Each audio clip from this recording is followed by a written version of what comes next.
Hi everybody, welcome to We Are Fear, where we are figuring it out. Welcome to our third episode. This is so exciting. So it's your host, Rita. And Leah, we are happy that you have been with us for the last 2 episodes. I hope you have listened to them. They're very awesome topics. And we have put so much effort to make sure that we are able to bring you great content. And today we have a surprise. We have a guest in our podcast. Her name is Geaner. She has been our close friends for a very, very long time. She knows us, I think, maybe since when we were babies. Yeah, so we are happy to have her on the podcast, and I'll let her introduce herself. Geaner, welcome. Thank you, Leah. My name is Geaner. Hi. I am welcome. This is Yeah. Okay. Well, my name is Geaner. Then we are Fio in the house. Yeah. So we'll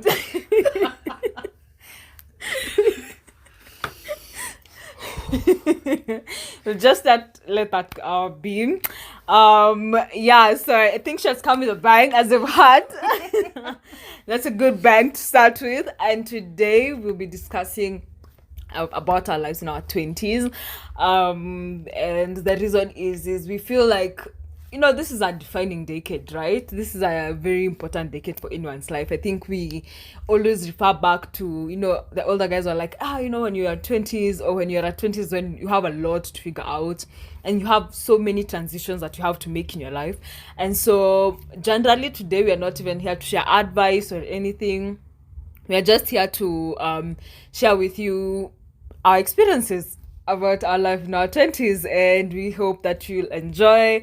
And we also want you to share your feedback, share whatever you're experiencing in your 20s. If you're in your 20s, if you're in your 30s and 40s and 50s, we hope you're also listening to us. We are not that young for you not to listen. You'll be also to share with us what are the things that you look back and say, oh, I wish I had done this when I was in my 20s.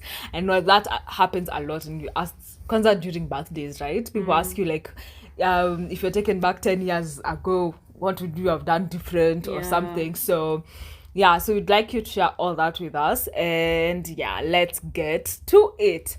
So guys, I would want to know if you are comfortable sharing how old you are. Wow. What 20 old are you? Girls, I think I am very young. you can give us like a range if you're not comfortable. I'm 25. You're 25. Well, I am 25 also, Nice. but 38 by experience. So there's that.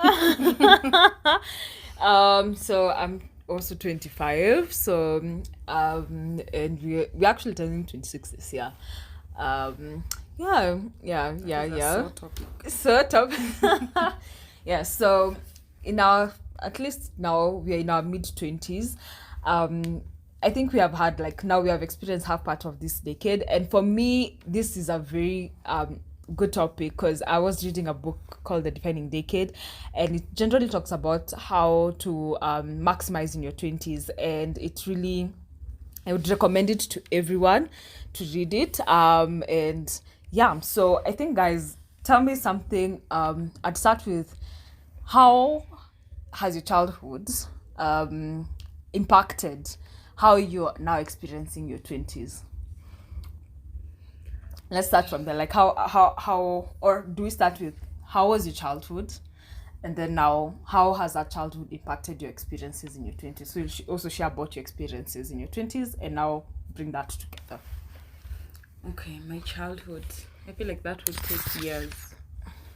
So I'm the firstborn of 3 girls, and the age difference or the age gap between me and my sister who follows me is huge, but between me and my last born sister is like I think 20 years.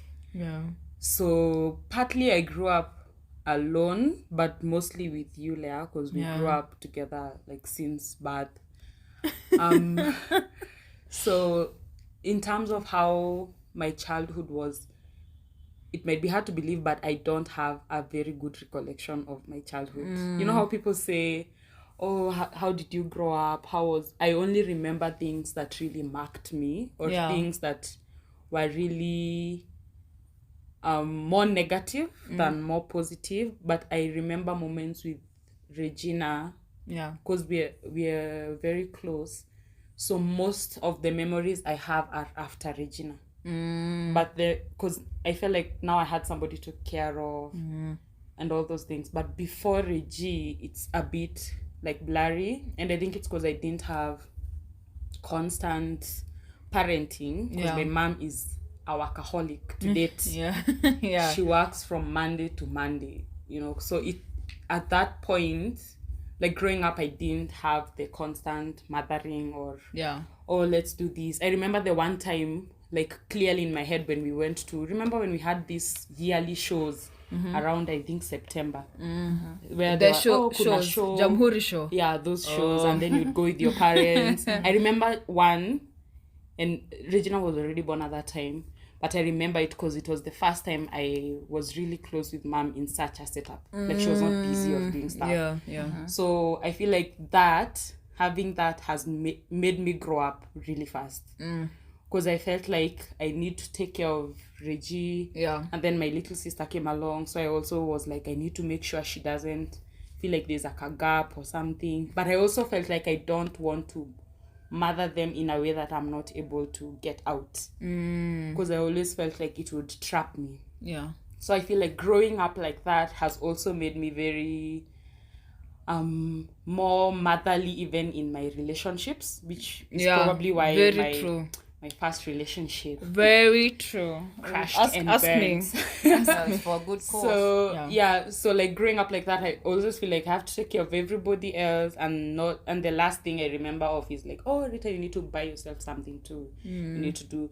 So that has defined most of my 20s up to today, or up to most recent times, just trying to find my identity out of trying to take care of everybody else, or trying to help them create their own identities, or like trying to spoon feed maybe my sisters, because I'm always scared of maybe what if she makes a wrong decision, what if things like those. So now trying to let that go has been now my journey in my 20s, like just being okay, she's a grown-up, I have given her some of the things she can do, sent some courses she can start on, but past that I can't do anything.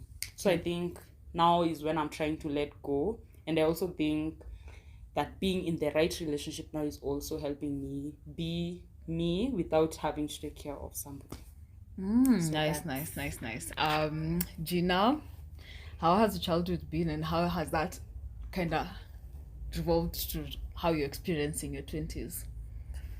Well, in my life, my childhood, basically, I'd say I've been sheltered.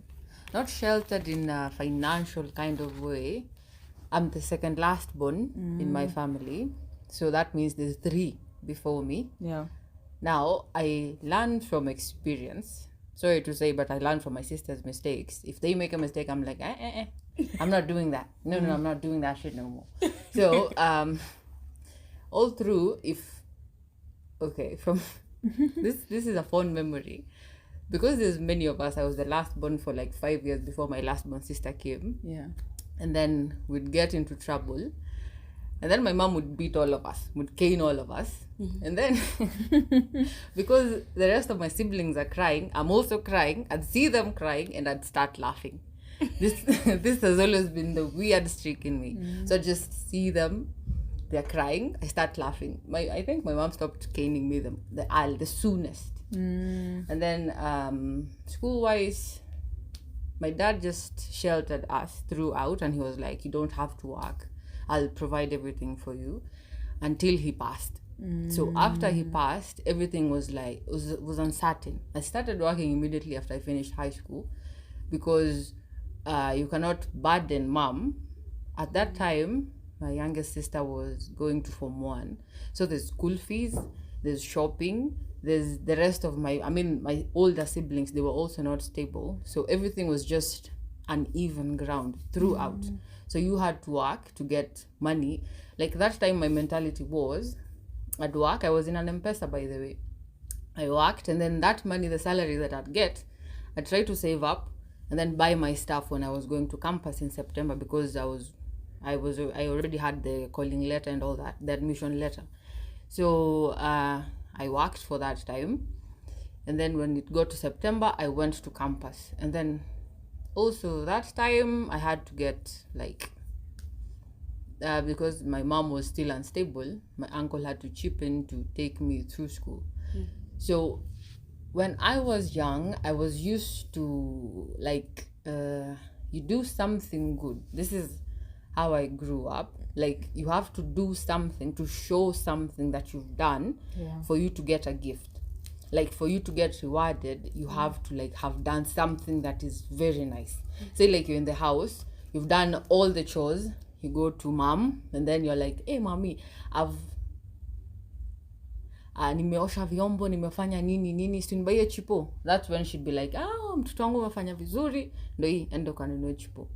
So all through, I'm used to doing something to get a reward, to a point where everything was just a disappointment. I'd do it, but I would not get the reward that I expected.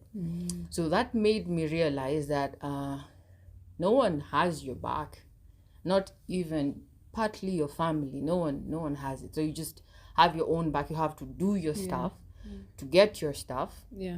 This is me before I went to campus. And then I'm like, okay. So I always moved with this motto that if you don't have, don't usinipatia false hopes. Just tell me I don't have.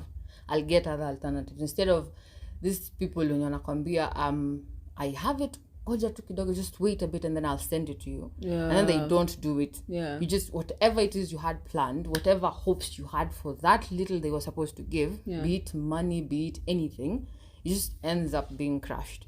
So I usually prefer, just tell me you don't have it, and then we just move on from there. I won't feel bad, because I always understand. This is another thing that I learned growing up, also in my 20s. Everyone knows how their shoe fits. You can never know how someone else's shoe fits. Everyone knows mahali na mfinya. So good. Yes. So now your struggles might not be my struggles, but you know how tough your struggles are on you than on me. And the last thing I learned, still in my 20s, is family.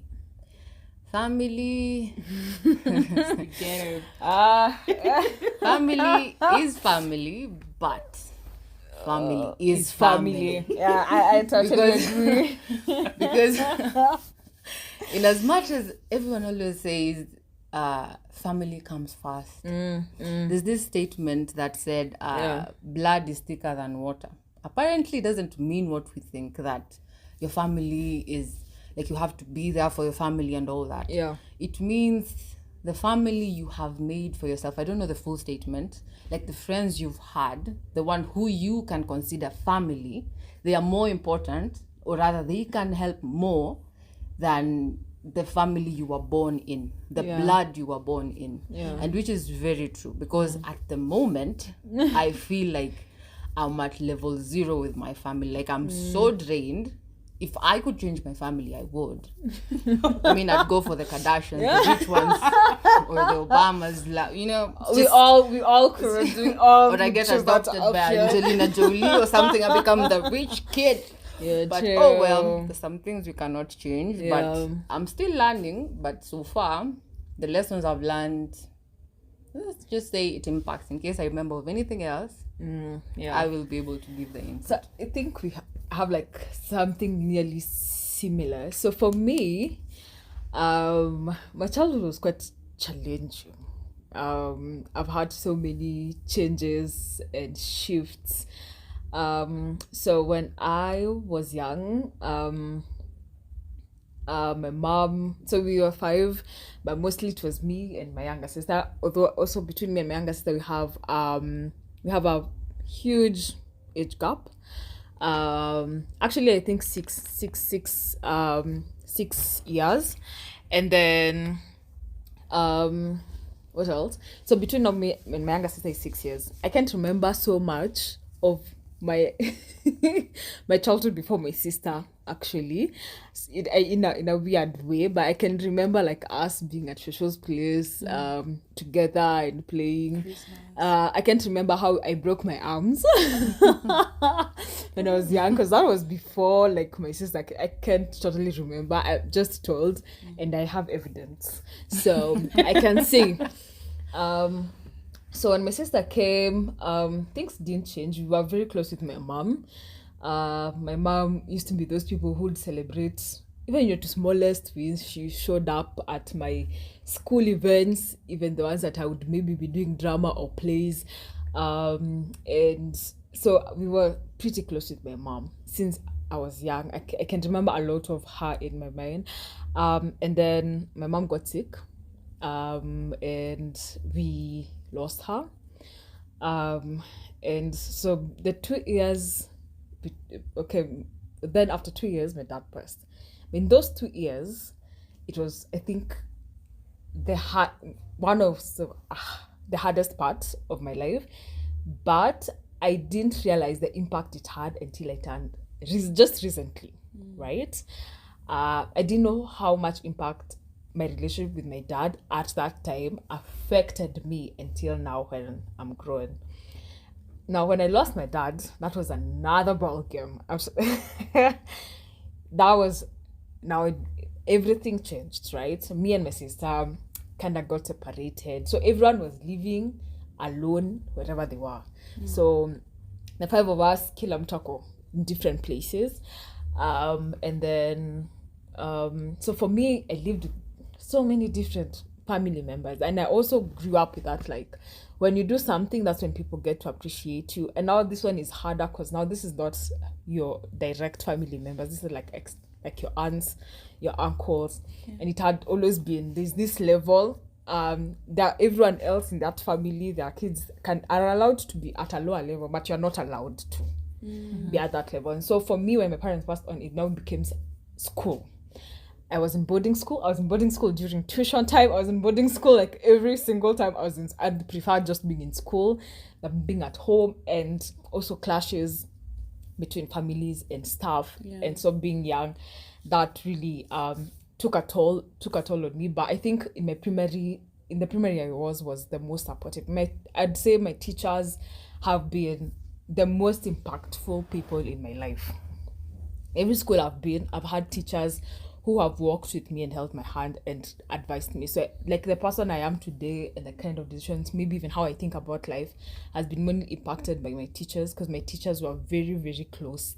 They supported me, whether I did well in classes or I didn't, they were still there. Whether I don't know, like I remember when I was in class 8, this is so weird. When I was in class 8, I was in boarding school, so essentially before you leave school, your parents would have come. Then you have like an academics day, and then now you'll be able to go home. So what happened? People at home forgot that they were to come for me. And then the principal of the school was walking around, and then she came into our class, and I was the only one who was remaining. And then she asked, "Oh, what happened? Your guardians are coming." And I was like, I don't know, because I don't call them. They're called by the office. So she decided that day that she was going to be my parent. She sat there, checked through my results. We sat there, me and my class teacher and her, checked through my results. And then she called home and said that I'm not going home. She's going home with me, and she's paying for my trip to Uganda. And yeah. So no one came, so we went with her. And for me, that was very impactful in that way, that other people out there can decide to stand in a position in your life that aren't essentially your family members. And also going through that, even in high school, I've always learned how to be there for myself. If no one is there for me, I'm gonna show up for myself. If that's not the case, I've had so many people who we are not close to have come in and filled in those different positions at different times of my life.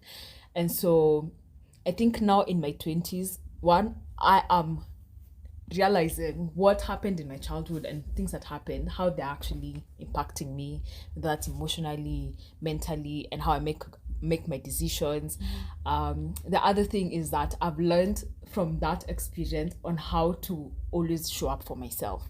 So I've learned to, when things are good, I show up for myself. When things are not okay, I show up for myself. And I've taken ownership in knowing that when I hit 18, I told myself, you know what, no one fast is about your life now. So it's you to make your decisions, to be very critical about what you do with your life, to make sure that you have everything planned out. And sometimes it won't always make everyone happy. And knowing that released me of so much pressure, because everyone wanted me to make them happy. Everyone wanted me to do something for them. If you're not agreeing with this person, then this person is angry at you. And when I just realized that, you know what, now I don't need to make decisions that make other people happy. I just need to make decisions that make me happy, and that relieved me from so much family pressure. And right now I'm able to just be myself, make decisions, and realize, if I make a decision right now that doesn't work for me, it's on me. True. It's on me. I want to be like, that person did, that person said. And also putting those boundaries have helped me heal from a lot and start dealing now with all that came with that. But I would also say, I feel like everything, people say this might be fair or might not be fair, but I think anything that happens in my life, I've learned on how to just trust the process, that I'm gonna get to where I need to be. And whatever I've gone through has actually made me better, because I have taken time to be retrospective about those situations and be like, this does not suit me, this suits me, I need to take these lessons, I don't need these lessons. And that has really helped me. But I think for me, my teachers, I would not I don't think be the person I am today without the impact my teachers had in my life. That has become deep too quickly. 0 to 100. 0 to 100. But I think our childhood has a lot to do with the kind of people we are today. I think we can realize a lot of things that you have gone through have kind of made you now the kind of choices you're making now. So what would you say you're experiencing in your 20s? What were you expecting about your 20s? When you're in a teen, you're like, mimi nataka tu kufika 18, and then you're from your teens to now your 20s, you feel umefika. And I'm saying this with our younger sisters, my younger sister toka 18, my God, is the world has shut, bowing at her feet, and then so what are your experiences, whether that's career wise or I don't know. What have your experiences been? What were your expectations? And now what is your reality? Geaner, we can start with you. Well, my expectations were same to every other 20-something expectations. To have a car, to have a house. By the time you're 25. To have a stable job. You do something that you're passionate about. All this, you have to be rich by 25, by 30 you're retiring. But well, you had big dreams, my girl. But dreams are valid. We validate those dreams. But you know how you say, when I grow up, anything is possible. Sport person, Well, those might have been the castles I built in my head. Yeah. But in my 20s, let's just say those were my expectations. Not that high, but something of similar value. But what I have encountered so far is apparently saving is a thing. And then getting employed. See, as a first step, I got my first job as a joke. I was not even expecting it. I get crashed an interview. And then the interviewer was like, Geaner, what do you do? And I'm like, I read. What do you read? I read paranormal. Why? Because it's fascinating. I got the job. They did not ask me anything to do with the company. I just got the job and I was, woo, hooray. And then the pressure. And then what woke me up, actually, because immediately if you get your first job, say in my 20s, this is me now, you get ecstatic the first few times, and then you don't know how you're spending your money. That's the one thing, like pesa, you just hand to mouth. You just you work, you get your salary, you spend. You work again, you get your salary, you spend. But in between, you get loans to fund your transport, you get salary, and repeat. But then the one thing that woke me up was this time the company was removing one, like the main company, where I was working was in a call center, and it was for MultiChoice. So now MultiChoice wanted to remove one account, DSTV, and move it to another outsourcing agency. And then GoTV was left. And then the company had to do a retrenchment, 50% staff cut off. So I was amongst the 50%. Just like Leah, I trust the process. For me, I always say, God knows best. There's a reason why you're here at a specific time. Yeah. I'm always optimistic. That's the one thing that you can never, ever, like, go wrong with me. Positivity, and I'm always optimistic. So this time, you were cut off. And at that point, you know, you are working from home. This was your safety net. Like, this is secure. That's always the first thing that runs into someone's mind. This is secure. I'm working from home. I have my own computer, so nothing is going to happen. And then I was cut off. That was a wake-up call. Like, you don't have to be, like, comfortable, because you do not know tomorrow. Yeah. So, yeah, I took a month, went home, stayed with mom, and then when I came back, I was like, you know what?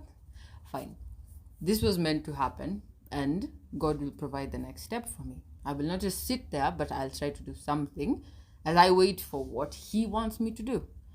So, yeah, I went home, stayed with mom, came back, got another job, and life goes on. But early 20s has taught me that hand to mouth is not something that I'm willing to do for the long term. You have to save. Even if you ask Rita and Leah, I've kept on asking them about the money market funds and everything. I'm not good at maths. I hated maths. I hated maths. But then again, life is funny. It comes and bites you in the ass. So yeah, we just have to know maths to balance your money. Like pesa tunajua. Yeah. Counting you cannot be hatuwezi kosea. Yes. And then expectations was that. The experience for 20s is that. Anything else about 20s? I think that's That's okay. it. Yeah. So I do not divulge anything that is not supposed to. Rita, what would you say your experience was? What was your expectations of your 20s? That what is your reality now? Let's see. I think my expectations for my 20s, I didn't have like big expectations for my up to 25. No, I said I wasn't building castles. I have Like, you have not seen that Mercedes and that BMW. No, I think because it's a Jeep. Oh, it's a sorry, Jeep. it's a Jeep. Okay. Sorry.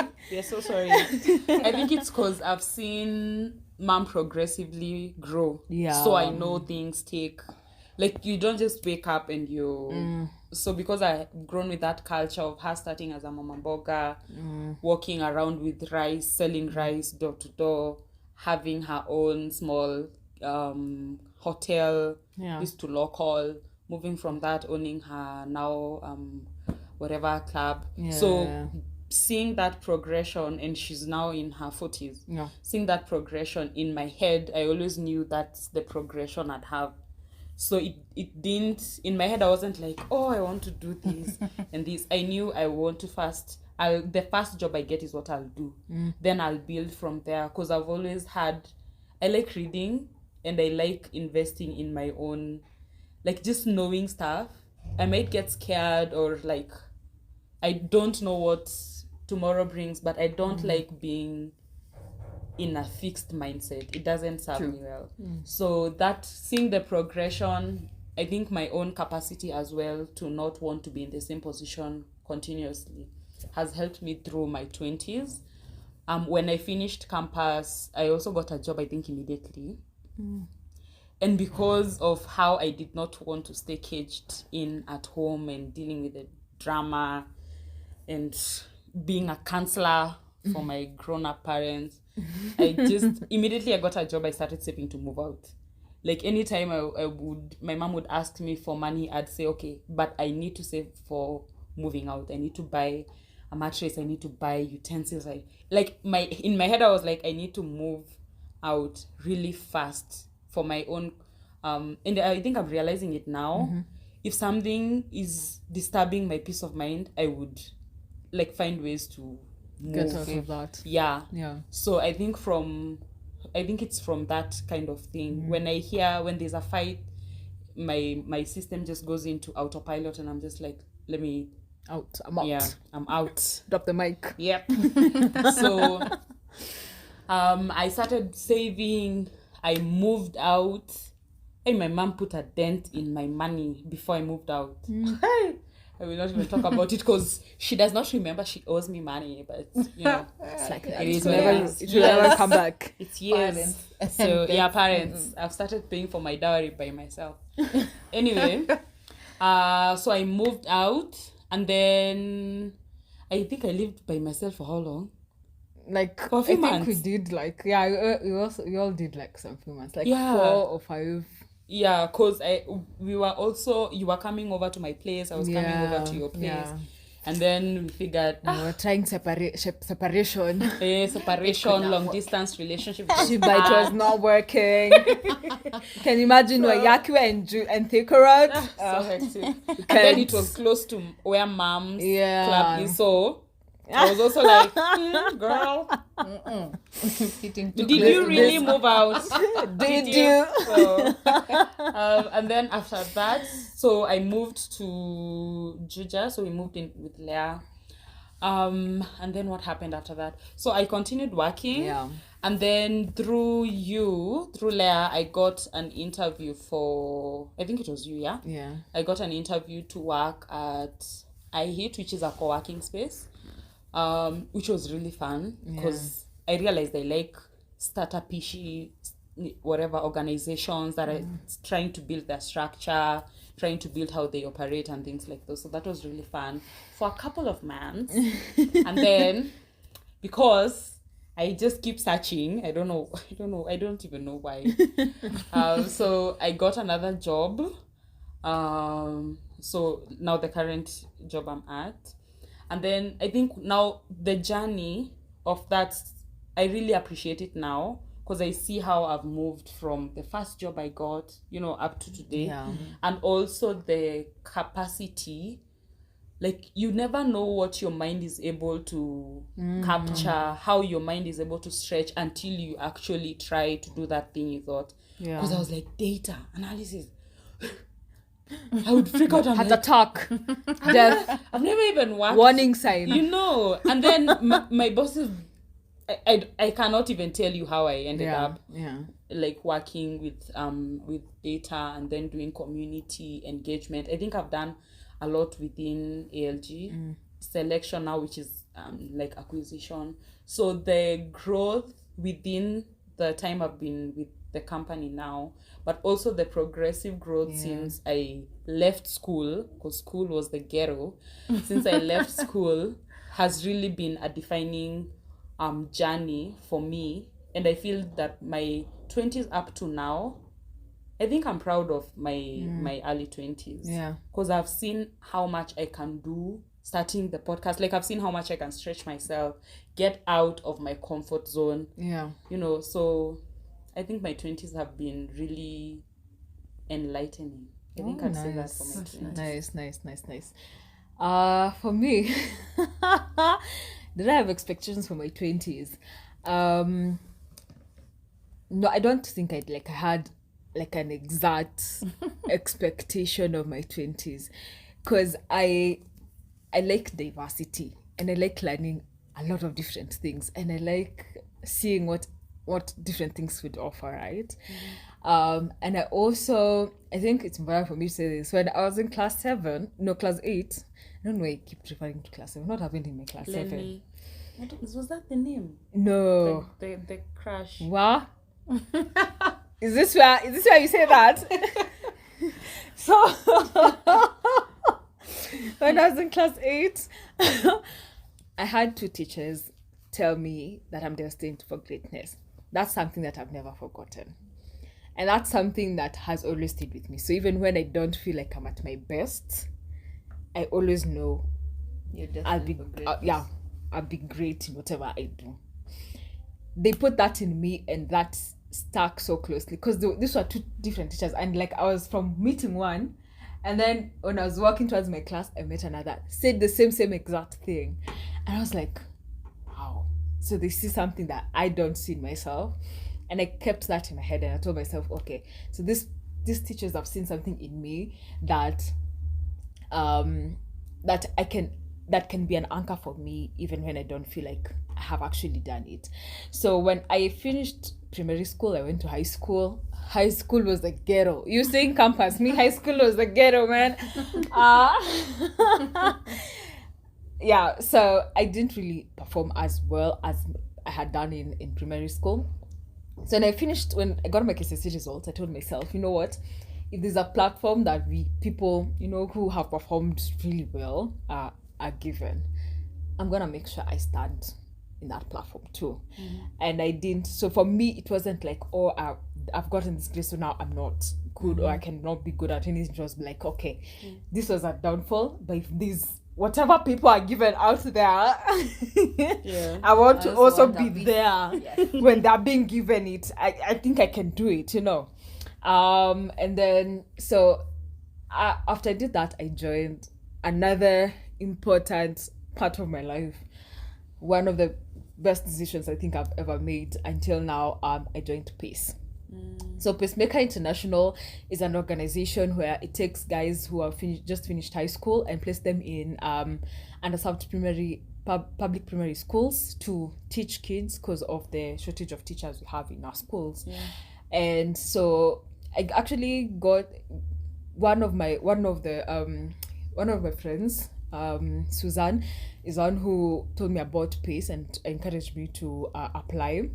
So I applied to join the fellowship, and when I joined, I did Mathare Primary School here in Westlands, and the good thing is that we used to volunteer, and then during the weekends, after every 2 weekends, we'd go for trainings. So that's why I started gaining a bit of knowledge on entrepreneurship, and then you were encouraged to do projects. So that's why I started having my love for project management, what I'm doing.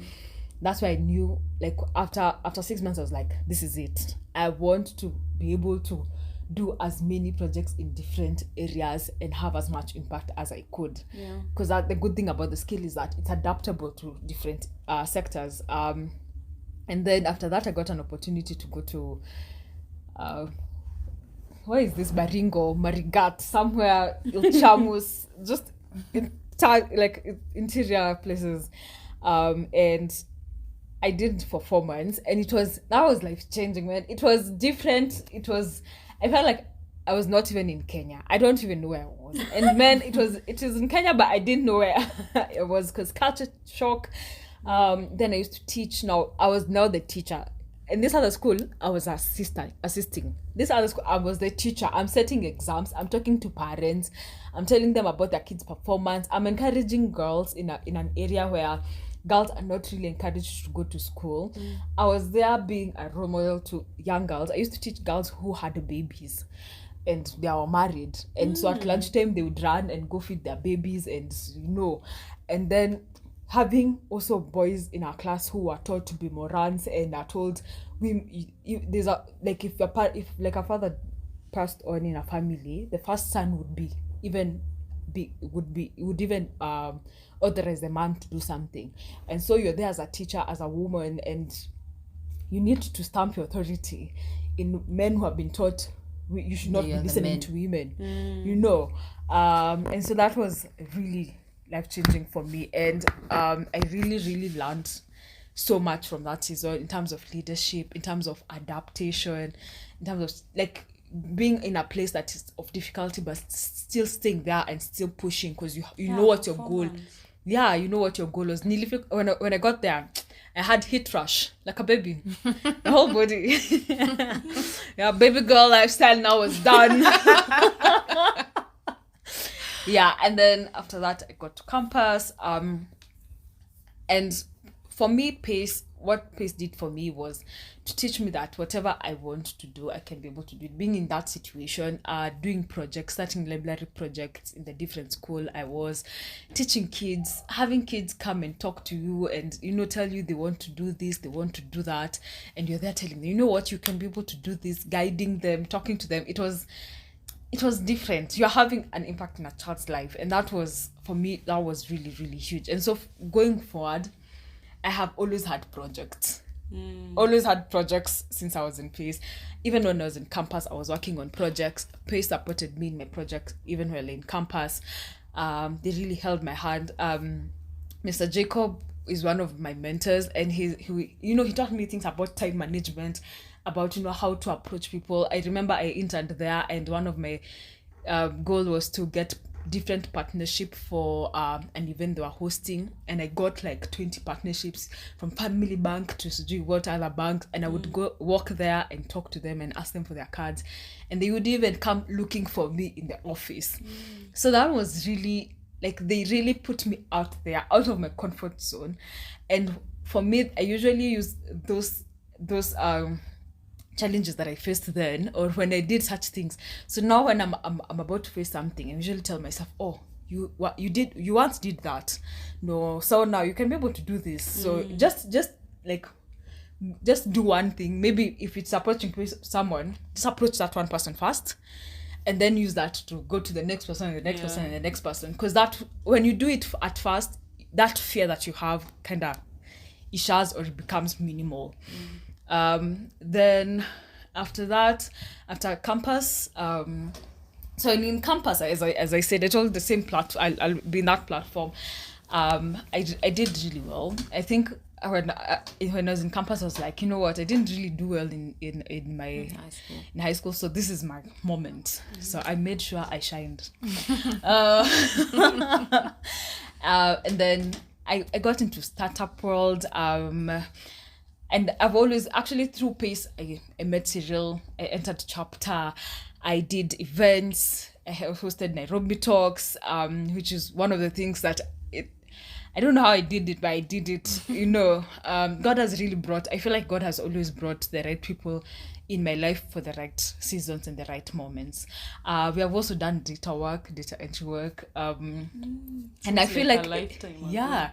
So, and that is a job that I got from someone who we used to study with. So I feel like God had always brought people in my life who worked for me for those different seasons that they have been there in my life, right? And so right now in my 20s, what I'd say, I've seen so much growth. I think professionally, I have gained so much. I don't take anything for granted. When I was doing things that were paying me very little, and like someone would say like, why are you doing that? Or why are you going for that job? Why are you volunteering? They didn't see it. But for me, I was like, these are the moments. These are the moments that I need for learning. I don't know anything. So if I'm given an opportunity, then let me take it, because that's what I have for now. And let me use this whatever I have now to kind of take me to the next level. And that's what I've seen. That's what I've seen until now, that every step that I take has never been a step that is bringing me back. It's actually a step that is taking me forward. And so now where I am, so I got a job at JQuat, and I got to learn a lot about government and how government works. And now being in the pharmaceutical space, it's different, it's new, it is challenging, it is, I don't know, I'm all a mixture of feelings, because it's very, very different from what I've been. But as I said, I'm the person who trusts the process. I usually say if an opportunity was not for me, it wasn't for me. Yeah. True. And considering all factors, like there's nothing I have given out or done that is much different. I feel like God has wanted me to be in that place at that time. And I think the other thing that I've learned in my 20s and that I'm appreciating now is my growth, how I'm intentional about being better, how I'm intentional about investing in my education, in my wellness, in my health, like thinking about those things, how I'm intentional about how I spend, where I spend, and that I always take time to kind of just want to learn more and be better, and also engage with people who have gone out there and done it. And so now for me, I just want to take in the lessons and learn from them. So I would say I'm also proud of my 20s. Like, I'm proud of the 2 steps I've taken, the 2 challenges I've had, the things that I've not done right, the things that I've done right, the things that I'm still unlearning, and the still things that I'm still yet to learn. So I'm appreciating the whole process as a whole, and I've never looked back and said, I wish that never happened. So I'm just like, I'm grateful for the journey until far, and I'm grateful for myself for being able to always carry myself through until where I am. I think I liked what you talked about when you said people didn't see the value in you helping or doing volunteering. Because I think people really underestimate the power that comes with service, especially service that does not give you Any benefit, benefit. monetary benefit or what have you. I think it's sad that people would not value service, especially because humanity is built on community and community is about service. So it just made me think about how service is such a key thing in growth, especially career-wise, because the networks, the people you relate with at work, outside work, you offer them a service even in being friends, offering your listening ear, things like those. So I feel like service is really underappreciated, and it's a really big thing for advancement. Like we are always on service, like we are always serving others in one way or another. You might not see it as, like, even in terms of friendships, you're always at service of your friends, you're always at service of your spouse. Like, it's always about service. I'm always about giving and receiving, because that's what service, maybe it's not, when you're talking about like impact, is where you just give without no expectation, and that's what it teaches you. Like, you can put in work, and the fact that you don't expect anything, that is where maybe the satisfaction is, and that teaches you not to be always like, you have to put in, like, you always have to always like expect something on and on everything. That's one thing that it really taught me. So I'd also want to know, like, how has your identity changed over time, from who you thought you were to who you are now? How has that changed over time?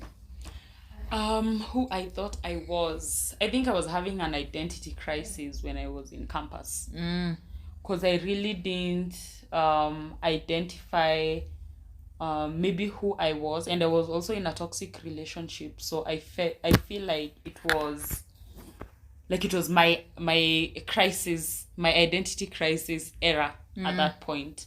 So I wouldn't say I had a fully defined identity. I feel like now I'm getting into like learning who I am, identifying like my maybe weaknesses, my strengths. So even in terms of work, I know areas I have strength at, so areas that I don't need much help in, and I can help my colleague in. So I feel like at that point, campus, the ghetto, no sense of identity, just moving along with how you're expected to do. If it's performing well, I would go to class, do my exams. That was done. Going back home, like, there was no Rita stillness time, or like coming into myself and thinking, And I feel like also the identity crisis was, my mom will hate me, but also because of how I grew up. So I had told myself I'd never be in the kind of relationships I saw when I was growing up. But I didn't realize that the physical abuse, that it doesn't only have to be physical abuse. So it can be emotional. I think it was my baby brain or something. I didn't connect the two. So when I was in campus, I was in a toxic relationship, and it was emotionally abusive. But I was telling myself, at least it's not physical. It's not physical. Not beating you up. He's not beating me up. I have chosen better than what I grew up with. So I think also when I think through that, it's because also I didn't have an identity that was solid in myself. I also feel like I didn't have enough knowledge or was exposed as much as I would have wanted to be, in a way that I would have been able to see this is abusive or this is not healthy for me, or things like those. Things around that. So what was the question again? Like, how has your identity changed over time until now? So hapo sikuwa na identity nzuri. Then afterwards, like when I started working, I think I started seeing, because I started saving from that point. And when I got nearly, when our company was doing a restructure, that also like shook me. Like it shook me a lot. Like to the point that I'd rather save more than I'm spending. Like I can cut a lot and then spend kidogo, because I'd rather be feeling secure. But anyway, back to identity. So after school and all those things, now when I come out of school, I think now I've molded my identity more, because I also had like an aha moment of, you're not who you, like you can't have a definition that is set in stone. So I was like, okay, because I was constantly asking myself, who are you? You know, like when I was in bed, I was like, who is this I'm sleeping with? I had such my identity. You remove yourself. Identity crisis. My God. Then you talk to that self. Yeah, because I was like, who am I sleeping with? Who is Rita? Like, what would define me as Rita? And I always struggled with that, of putting a clear definition of who I was. And because of that, I started now trying to read about identity, trying to read about how to know yourself. Like I was in such kind of a state. I don't even know if anybody noticed that. Trying to figure out, okay, how do you know who you are? How do you know your values? How do you know this and this? And then from that kind of reading, whatever, that's when I got an aha. And listening a lot to people like Oprah, you know, Michelle, people who speak with a clear sense of who they are, their purpose, what they're meant to do, and things like those. So after that, then I started doing like notes to myself. So I'd record. I have written notes. I think even my Google, whatever, imeniambia my storage is almost full. I need to clear. But anyway, I started doing notes to myself. So I'll be like, okay, Rita, today you showed this, which means you showed the value in this. So trying now to define my values by my everyday actions or my weekly actions, things like those.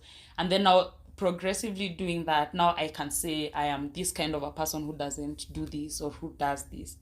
And that realization of you can create your own self, continually adjust, like mold yourself into who you want to be without listening to everybody else. So you take your alone time, or what I would do is take my alone time. Even when I was being so depressed by work, I'd write it down kwa mat, nikikuja kwa nyumba. I'd write down, note to self, today was a hard day because of this and this and this, but you showed this.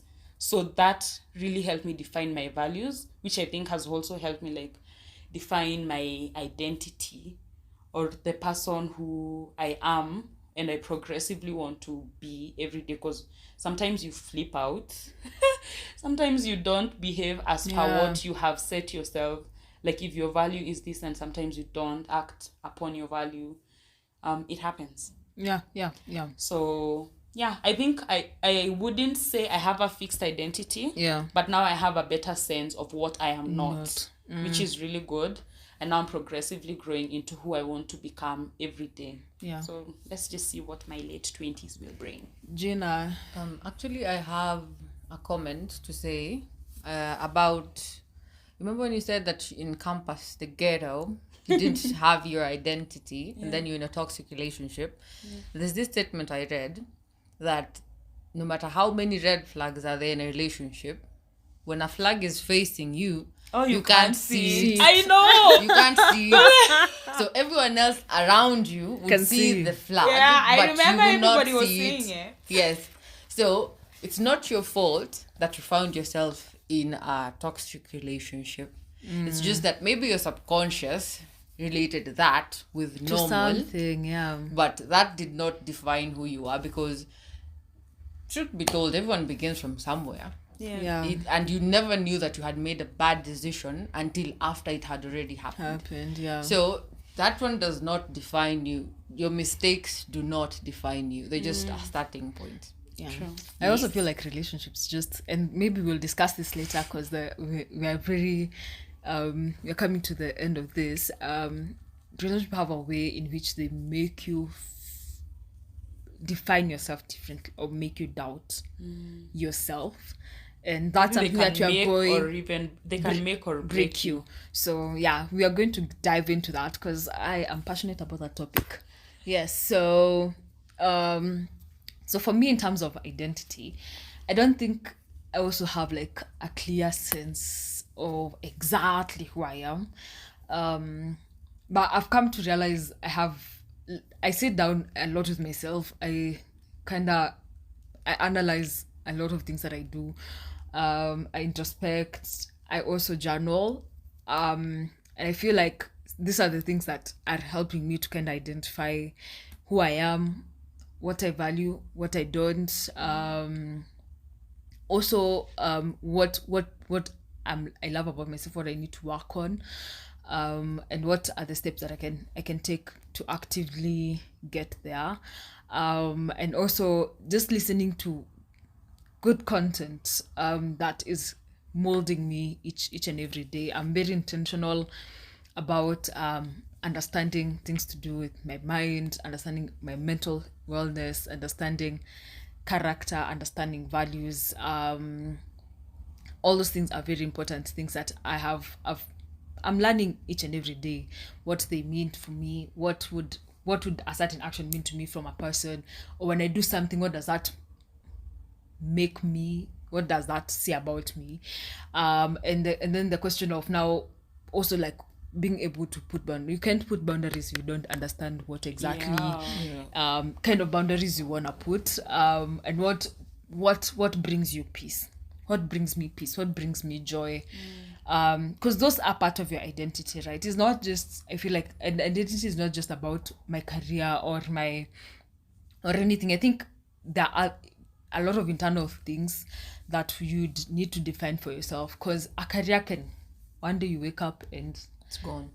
You're in a different place, or in a different thing, and that's okay and that's good. But what will carry you on for long is the kind of values that you build within yourself. And for me, that's what is most important to me, because I feel like external things, I feel like things that I can easily figure out. And the fact that now education is like everywhere, you can learn anything you want at any time, gain any skill you want at any time. I want to work on my inner self, my values, my character, to define things for myself. What makes me happy, what doesn't, what do I want to achieve by this time, what do I want to achieve by this time, what do different relationship means to me, what relationship matters to me, which ones don't, what do I need to do better, and how best can I show up for people that I value, and how can I show up best for myself. So I think that's how I'm trying to build my identity, by figuring out some of those things. Some I figured, some I think not yet, and I'm still learning, and just also like seeing what are the areas that I don't think I can be able to figure by myself, and I need help for somebody to help me figure them. And who exactly do I need? Because I've realized, like, in life you can't always know how to figure everything out, even if it's about yourself. Sure. Like, you need someone to help you figure out things about yourself, and that's why we are told to be in the right friendships where people can tell you things that you do not want to hear and things that you want to hear, because that's how you are able to grow and identify things. And so so for me, I'd say that's the journey I'm working through. Like this year, on that first I wrote goals that I want to achieve in all aspects of my life, and so I'm looking forward to like sitting down with myself and kind of asking myself, I'll be doing this quarterly and just checking in with myself. Have I achieved this? Have I been able to do this? Have I been able to do that? And if not, why? And what do I need to do? So I think that's how I'm going about it. Geaner, as we close up. Okay, so identity or self, I think that's the one thing that you might see with the way adolescent hits. You might be an early bloomer, or you might be a late bloomer. You don't have to find your identity when you're 20 or when you're 40. Yeah. It can happen, soon or later in life. Yeah. There's a book I read, The Female Brain. Apparently, we have the subconscious mind and we have the conscious mind. And the conscious mind, this part of the brain that tells you, no, this is wrong, you're not supposed to do this. Like, you have to filter this, don't say this, this will hurt someone, or do this, do that. It develops when you're past 19. So all through in your subconscious it's like a sponge. It soaks up everything, every negativity, every positivity from every person. That's why earlier when you said these teachers that said you would be a great person, like you would be a force to be reckoned with, it stuck with you. That's because your subconscious absorbs everything, negative, positive. If you're told you're bad, if you're told you're good, all these things that still stay with you. Now, knowing yourself is breaking out of this subconscious beliefs that has been passed down from every single person in your family. So for you to figure that out, the same way Rita said, she writes them down. You who is this I'm sleeping with? But for me, I'd say I always knew I'm a people pleaser. Like, I never ever wanted to get on someone's wrong side. You see, like, you have to make everyone happy. It's exhausting. It's exhausting. Really? Yes. Because like when we were in primary, I would never have pegged you. She was so tough. My God. Well, I was a bully in primary. There's that. But generally, I love helping people. But someone can take advantage of that, because I wouldn't want to get in your bad graces books. Because I just hate conflict. That's how ladies are wired, but mine, I think, was extremely tight. I hated conflict. So I'm at this point in life where actually I'm realizing that it's not a good thing to be a people pleaser, because I have me to think of. So I'm still figuring it out. I'm not writing it down, but I'm reading about it. And I'm internalizing, and the same way you have the aha moment. So, oh really? Actually, I read. It gets to a point where I even cry.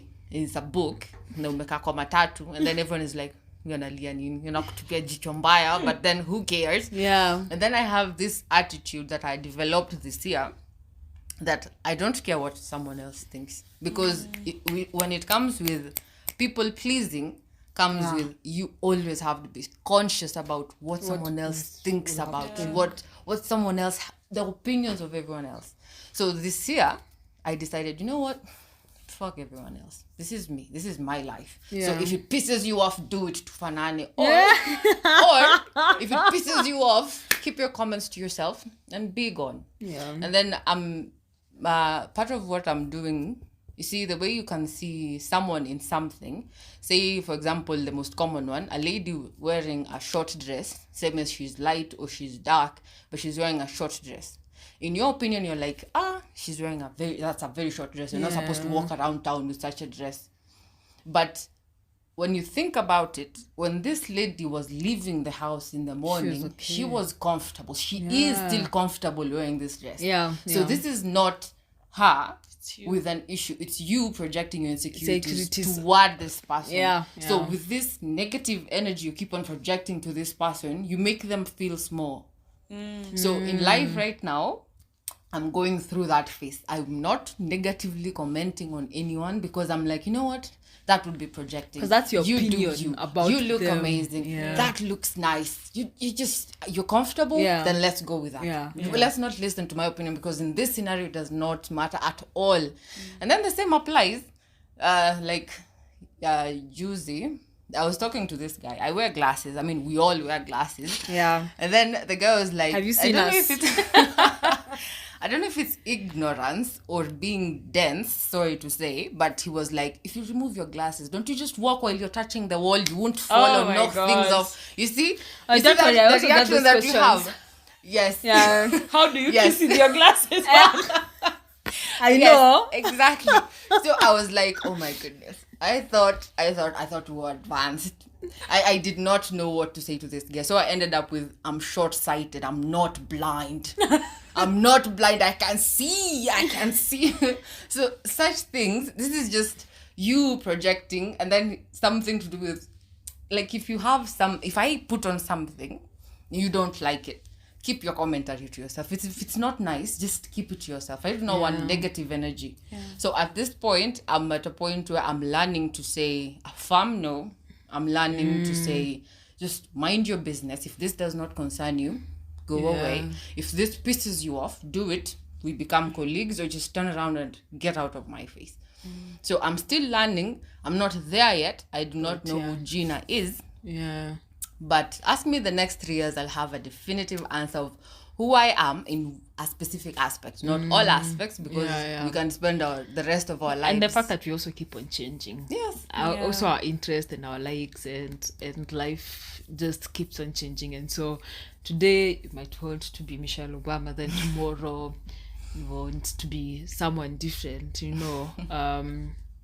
and I think that's life. And I literally like what you've said, that when you actually start also realizing things that you need to work towards, like if you know that you're people pleasers, so now, okay, you're able to even catch yourself when you're about to do it. And that's the most important, like when you're able to recognize when you're about to do it, and you're able to be like, I'm about to do this, but I promised myself not to. Because I feel like what makes us feel like we are not good enough sometimes is because we continuously betray ourselves in situations that you had trusted to show up for yourself.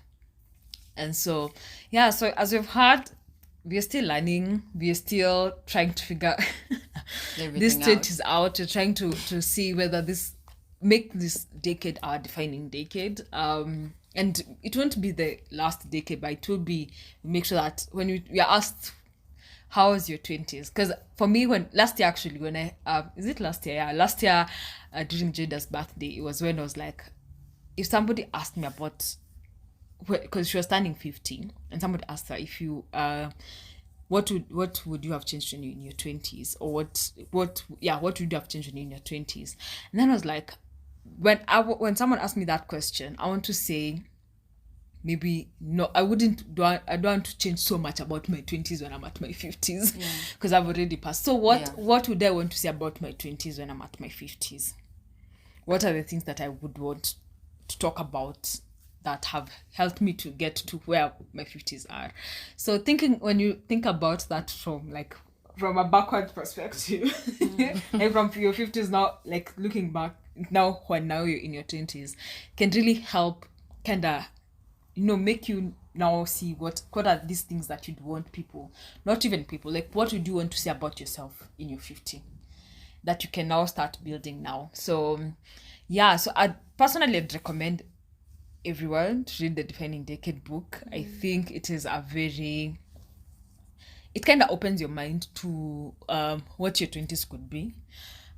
It gives you tools that you can start using if you feel like maybe lost or confused. And it talks about everything from work, from your careers to your relationships to your wellness to all those things. And you'd actually find that we all at a point, sometimes you just feel confused, because in our 20s, that's when you're entering a new job, you're leaving school.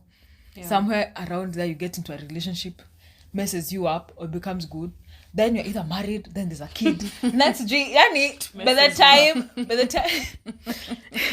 the time you're from your 20s to your 30s, so much can happen within this timeline. And so that's why it feels like it's a defining decade, because there's so much transition that usually happens in this 10 years that maybe would maybe, I don't know how 30s and 40 guys can tell us, could be, So I feel like this is a very defining part of our lives, and I feel like it's a part where we don't really know what to do, but we can actually figure it out pole pole, just step by step, right? Yeah. Any parting shots before we leave? Anything you want to tell our people?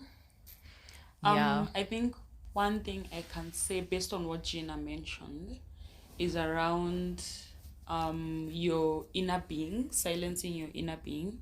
When you were talking about people pleasing, I remember, I don't know on which podcast I had it, but when you silence your inner self so much, it will reach a point she stops talking to you. I've even seen a reel about it. Yeah, so I think my parting shot is take time to actually listen to yourself. To be with yourself. Ask yourself, who are you sleeping with? Just to kind of identify who you are, and don't shush yourself with the aim of pleasing somebody else. You will never please them enough.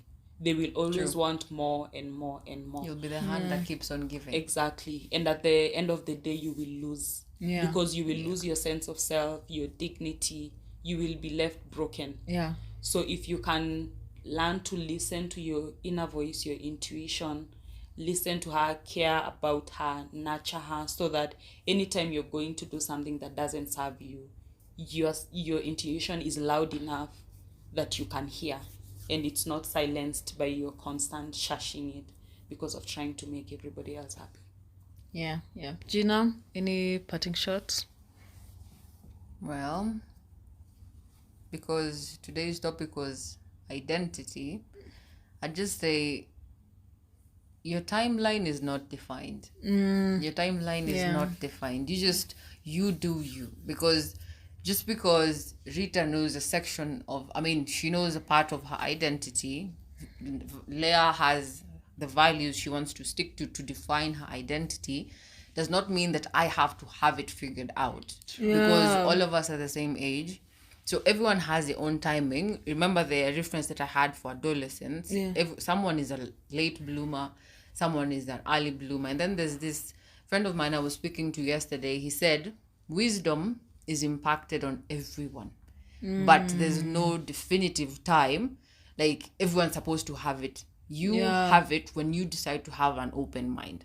So knowing self begins from having an open mind. True. That's making when that you start, decision to actually want to. So that's when you start being wise about what you do, what you want to do. That's basically what I have. So your timing is your timing. You don't have to force everything.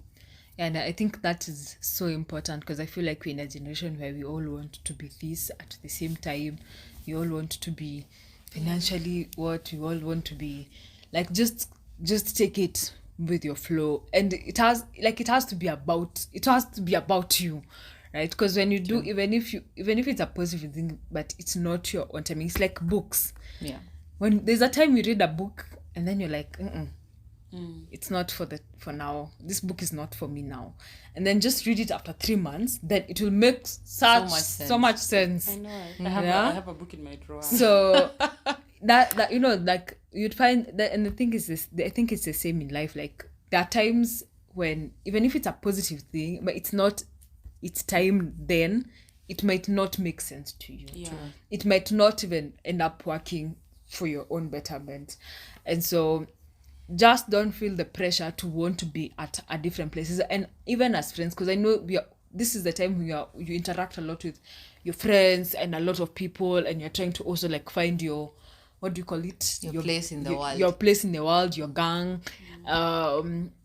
Create safe spaces for people to be who they are at that moment in their lives, without making them feel like they need to be you, or you need to be them, or anyhow that goes. So just create safe spaces for people to just be who they are, and there will be transitions, and there will be changes, and there will be different things happening, but you need to create that space, because we're in that season in our lives where everything, we are here today, we are there tomorrow. I mean, this relationship today, tomorrow I'm different. So